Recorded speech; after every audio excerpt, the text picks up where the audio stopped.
যদি সরকার থেকে সহযোগিতা নাও পাই, আমি আমার ব্যক্তি এবং আমার দল বাংলাদেশ জামায়াত ইসলামীর পক্ষ থেকে যারা সামর্থ্য আছে তাই দিয়ে আপাতত রাস্তাটা সংস্কার করেন, সলিং করেন। পরবর্তীতে এটাকে যদি আল্লাহ সুযোগ দেন তাহলে এটাকে পাকা রাস্তা করে দেওয়া হবে ইনশাআল্লাহ। করা হয়েছে না হয় নাই? আলহামদুলিল্লাহ। তাহলে এবার জিজ্ঞেস করতে চাই, বাউফলবাসী এবার কি সমালোচনায়, এবার কি কাজ কথায়, এবার কি শুধুমাত্র মানুষের গীবত, এবার কি শুধুমাত্র মানুষের গুচ্ছ রটনায় ভোট দেবে, নাকি মানুষ এবার কাজে ভোট দেবে? তাহলে জোরে বলতে হবে, কথায় না কাজে, কথায় না কাজে, কথায় না কাজে। এবার কথায় চিরা ভিজবে না। চিরা ভিজাতে হলে এবার কাজ নিয়ে মানুষের কাছে আসতে হবে, কাজ নিয়ে আসতে হবে। এই কাজ নিয়ে আসার জন্য এই কাজ করার সক্ষমতাও তার থাকা লাগবে। আমরা দোয়া করি আমাদের মুরব্বীদের সাথে আরো মুরব্বীরা যারা সংসদ সদস্য হতে চান সবার জন্য দোয়া করি, আল্লাহ তাদের সক্ষমতা বৃদ্ধি করে দিন। কিন্তু সেই সক্ষমতা তো তিনি নিজেই বলেন যে তাদের মাননীয় চেয়ারম্যান তাকে কি কারণে যে নমিনেশন দিয়েছে তিনি নিজেই বিস্মিত, তিনি নিজেই বিস্ময় প্রকাশ করেন। তাহলে আমাদের কি করতে হবে? আমাদের তো হুঁশ থাকার কথা, আমাদের তো ঘুমাই যাওয়ার কথা। আমি একটা কথা বলি, আল্লাহ তাকে হায়াতে তাইয়্যিবা দান করুন, দীর্ঘ নেক হায়াত দান করুন। কিন্তু সংসদের সদস্যের একজন জনপ্রতিনিধিত্বের খাদেম হিসাবে, সেবক হিসাবে ভূমিকা পালন করার সক্ষম ব্যক্তি ছাড়া বাউফল এবার জনপ্রতিনিধিত্ব মানুষ মেনে নেবে না। আমার ভাই এবং বন্ধুগণ, সেই জন্য আমরা লক্ষ্য করছি কোথাও কোথাও তারা আমাদেরকে বাধা দেওয়ার সৃষ্টি করছেন। বাধা দিয়ে মানুষের সামান্য সময়ের অংশগ্রহণ নষ্ট করা যায়, মানুষের অন্তর দখল করা যায় না। অন্তর যে দখল করা যায় না তার সবচেয়ে বড় প্রমাণ হচ্ছে একের পর এক তার ডালপালাগুলো ভেঙে পড়ে যাচ্ছে। এখন আমাকে কেউ কেউ বলছেন, মাসুদ ভাই যেভাবে ডালগুলো তার ভেঙে পড়া দেখতেছি, প্রথম পাতাগুলো ধরতে দেখলাম, তারপর ডালগুলো ভরতে দেখলাম, এখন কাণ্ডটাই কখন ভেঙে পড়ে সেই অপেক্ষায় আমরা আছি।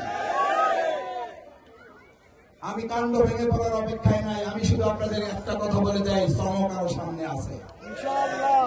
কি চমক?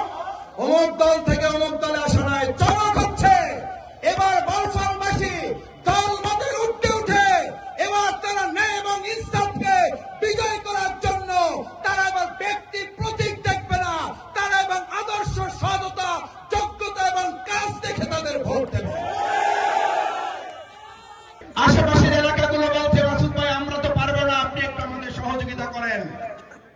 আমি অহংকার মুক্ত হয়ে বলছি, আল্লাহ অহংকার মাফ করুন। আমি আমার এলাকায় ভবিষ্যতে ইনশাআল্লাহ আরো বড় বড় চমক আপনাদের জন্য অপেক্ষা করছে। আমাদের সম্মানিত আমিরে জামাত, আমি জানি না বাংলাদেশের কয়টা আসনে উনি যেতে পারবেন। 300 আসনে যেতে পারবেন?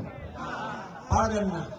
কিন্তু যদি উনি বাউফলে আসে, কিন্তু যদি ডক্টর শফিকুর রহমান মানবিক বাংলাদেশের স্বপ্নদ্রষ্টা, ঐক্য বিনির্মাণের অন্যতম সিপাহসালার, বৈষম্য বিরোধী আন্দোলনের অন্যতম সেনানায়ক বাউফলে যদি আসেন, তাহলে আরেকবার প্রমাণ হবে এই বাউফল শুধু বাউফলের না, এই বাউফল গোটা বাংলাদেশের অহংকার, উজ্জ্বল তারকার একটা বাউফল।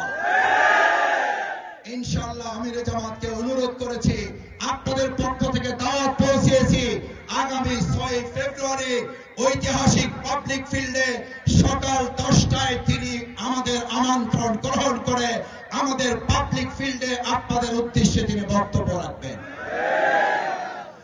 আমি একটা কথা বলি, হয়তো আমার এই কথার পরে তাদের ভাগ্য খুললে খুলতেও পারে, আমাদের এই কথার পরে তাদের ভাগ্য খুললে খুলতে পারে। আমাদের নেতা বাউফলে এসে আমাদের সাথে দেখা করেন, আর অন্য বড় দলের নেতার সাথে বরিশালে গিয়ে দেখা করতে হবে। বাউফলের পার্থক্য আছে না নাই? বাউফলকে আমরা আলাদা করতে পারছি না, পারি নাই? আরো চমক আছে।